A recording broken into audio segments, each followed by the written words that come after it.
I'm Michelle King, and this is part 2 of my hypermobility taping video for how I'm using it to play the violin. So I already did my hand arch and my little pinky finger, and now I need to work on my wrist, because my wrist is what actually needs stability the most to do the vibrato that I was talking about.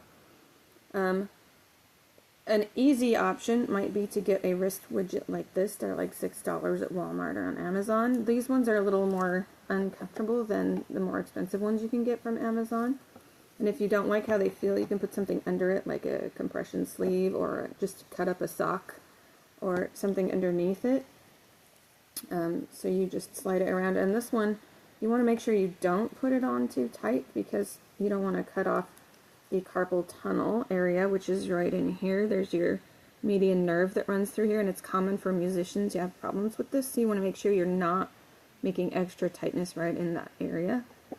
So you can put it on whichever way feels most comfortable to you. There probably is a right or wrong way, but what you want to feel is the kind of support you need. So I'm putting this on, and you can wrap it around. I actually think I usually prefer it the other way, because I like to get support for this motion here, which is deviation. My hand likes to deviate extra. So you have this go over this little bone in your hand where that little knob is. I put the tape around there, and I like to put this at the bottom of the knob, and then I will pull it tight around that knob so that it's pulling there, but it's not pulling on the front of my wrist. So it's tight over there, and then I leave it loose there. Mine is running out of Velcro, so I have not been using this one. But this is an easy, quick way without having to use tape that you can use. There are other types that are cover your wrist completely and give you different amounts of support, so you can experiment with those if you want a reusable solution. When I don't have that available, I can use just pieces of tape cut up to imitate the wrist widget. And I'm actually going to put those on after I put on this other part. So this is a different one that I will use, that I'm going to use to support behind my wrist. I don't usually put this on because it's hard for me to do this by myself. But this is the one that is different from what you would see in most taping videos. So I'm going to pull off my anchor, and this is going to slide over my fingers so that this can come across the back of my wrist. I'm going to put it on these two fingers here. See if I can get it on without ruining the stickiness. And I'll just anchor it down here on the front so that my hand can move normally down here. I think I folded it.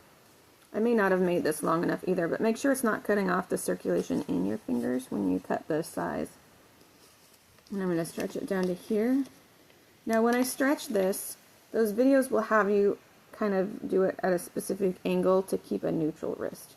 But as I mentioned before, when you are playing the violin, we tend to supinate our wrist a little, which is to twist it like you're twisting a doorknob a little bit farther. So I'm actually going to put mine in a supinated position. So I'm going to act like I'm holding my violin and maintain that particular angle as I do this. So I'm stretching with, I'm actually going to put my wrist down to get the stretch at first. Place it down. It has to cross this wrist joint there all the way. Mine could be a little longer and it would probably be better. So I move it forward. I stretch the ankle and rub it down here. And then I can pull it back. So now I am pulling back. I can feel a little of a pull here, but it's tighter than my actual ligaments. This is what my physical therapist calls my exoskeleton. It's giving me the ligament support that my body doesn't have, so that when I'm doing vibrato, I have more support with springing back when I'm doing that vibrato motion. It's also holding my wrist more stable to keep it from wobbling around so much, because if I'm trying to vibrato and my hand's going around, it's not going to sound very nice. So it can help it to stay straighter. So try to make sure that you're putting it in the position that you want for your violin. Then after that, a lot of people will put just a full piece of tape around it, or their wrist widget around it. I'm going to put my little wrist widget tapes around it.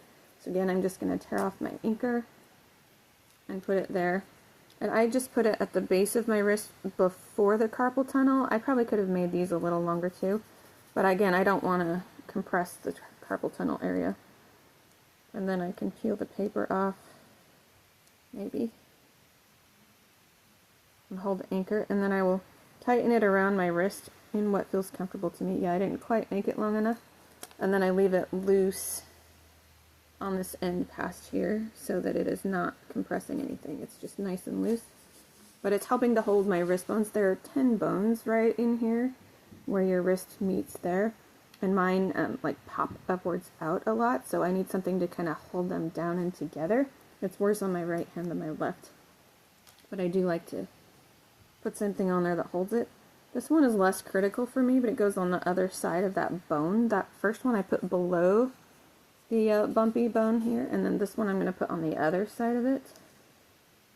And this also serves to help hold my radius in place, which radius is this bone that allows you to twist around your ulna or your other bone.